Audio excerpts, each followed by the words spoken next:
reason why a firearm is the #1 best thing that you can use for self-defense is because it doesn't matter how old you are, how strong you are, all those things. You pick it up, 4 to 5 pounds of pressure is all you need.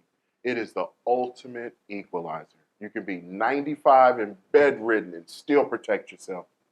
There's 5 and 6-year-old kids that have used their firearm to protect themselves against home invasion. Absolutely.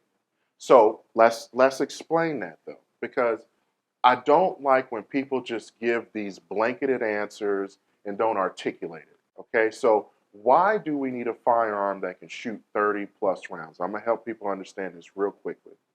When we're talking about a pistol, your average pistol is gonna hold about 10 rounds. That's cool. But when we look at the types of situations that we might find ourselves in, you've got 2, 3, and 4 bad people. Now, let's take just one of those bad people. Most of the time, when we're using a firearm to protect ourselves, just shooting someone one time generally does not stop them from committing whatever crime they were doing. Generally, it takes multiple rounds, 2, 4, 6, everybody's different. But let's just say if it takes 4 rounds per person, I got 4 people in my house, that's 16 shots. Now let's talk about the fact that this is the first time I've been in anything like this. I'm panicked, I'm terrified, I'm crying, every emotion in your body is there. This is your first time, so you probably shot a few extra rounds because you didn't know that the person had stopped yet. You didn't recognize that after shot 4, they were no longer a threat. You didn't recognize it until shot 5 and 6. It's called the sympathetic response. And that's normal, okay? There's nothing criminal about that. That's human nature. So now you've probably shot 6 per person. That's 24 shots. I need 30 rounds. In order to do a reload, I'm looking at an additional 1.5, 2, 3, 4 seconds. That's for somebody who's practiced it. What about most people who own firearms that have never taken training in their life? They just understand I hit this button and the mag comes out and I put one back in. It's going to take them 5, 10 seconds under that kind of stress. So I don't want to perform a reload. That takes too long. Someone's trying to kill us. So yes, you need that. So that's just one example for the AR-15. Having enough ammunition, okay? Second one, it's so much easier to shoot and be accurate with an AR-15 when compared to a pistol. In fact, most people find that it takes half the work to even learn it. And we're talking about a rifle is bigger, the round is coming out much faster, all these things. It's less recoil than most pistols. You have 4 points of contact, which stabilizes that rifle a little bit better, increasing your accuracy. I can go on and on and on because we're responsible for every round that comes out of our firearm. People are inherently more accurate with rifles than they are with pistols. That is a proven fact, and physics will always prove that. Okay, so that's why I think so. Now, I think that you should be trained. That's the problem, because owning it is not going to protect you. In fact, owning one without training is worse than not having one. You're more likely to shoot yourself or shoot an innocent person than you are to shoot the person that needs to be shot. So what I would employ people to do, because nowadays there's no excuse to not have any training, go to YouTube University, okay? If you honestly can't afford it, or you just don't give a damn about going to training, get on YouTube. There is no excuse because you are responsible for every round that comes out of that, including responsible for that gun and keeping it secured properly and all that. There's no excuse anymore. Zero. It's not like the early 2000s where this information was not readily available. Well, I mean, you really had to hunt. You had to buy DVDs. I'll show you a slew of DVDs I've purchased to get that information. The information is there.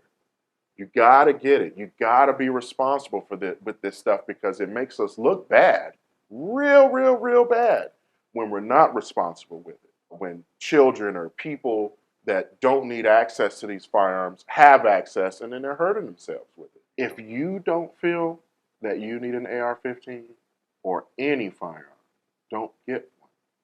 That is literally your choice. And understand, too, that the only reason why I'm a huge advocate of firearms is because it's so damn good at keeping you alive, literally. But I tell people all the time, you can use pepper spray, tasers, hand-to-hand combat, baseball bats. There are a lot of different ways to protect yourself. You can use a car, okay? There are a lot of things that you can. I want to have more sit-downs with people who feel that we shouldn't have AR-15s, especially people who are victims of stuff like that, because I think regardless of an amendment or whatever you believe in, it is important that you sit down with people and try to understand it from their point of view. That is crucial. In fact, I found that when I sat down and have done that, people usually reciprocate it, and they'll usually try to see it from my point of view. The goal is not to convince them of an AR-15. The goal is trying to come up with a solution to keep our children safe. Because every one of us, it doesn't matter what you believe in, we all believe in being safe. And that's what we all want. And I think that's what we got to focus on. And let's come to the table and talk about this. Because all we're talking about is two different ways of going about it. We need to acknowledge each other's feelings first so that we can start talking with logic. We'll never be able to talk logically about this as long as the emotional side is not being addressed. If you're coming up and you're talking to me about your child that's going to school at Uvalde who is now terrified, that is a real serious trauma. As a matter of fact, they've done studies on children in school. Over 50% of kids in school are terrified that they're going to be a victim of an active shooter. But let me tell you what data says. You have a 1 in 650 million chance to be involved in an active shooter incident. You have a much, much higher chance of dying in a car crash, which is 1 in 300. Trust me, I have a 4-year-old son, and I'm contemplating putting him in school at all. Okay? I get it. Please. But let's sit down and look at this. Let's sit down. Let's address the emotional stuff. Let people talk. Let them vent. They're going to say stuff you ain't going to like, but you got to let them vent. And then let's sit down and talk about this. Where it's like, hey, look, on the gun side, here's how we've used guns to prevent this kind of stuff.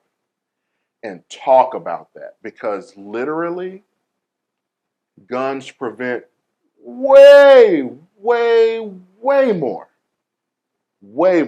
than will ever be committed, ever. But that information isn't readily available out there. I'm not a conspiracy person, but you sure don't see a lot of it on the news. But they will highlight the killing part, okay? So we need to have discussions and talk about facts. And with those facts, I am so confident that we could come up with a solution.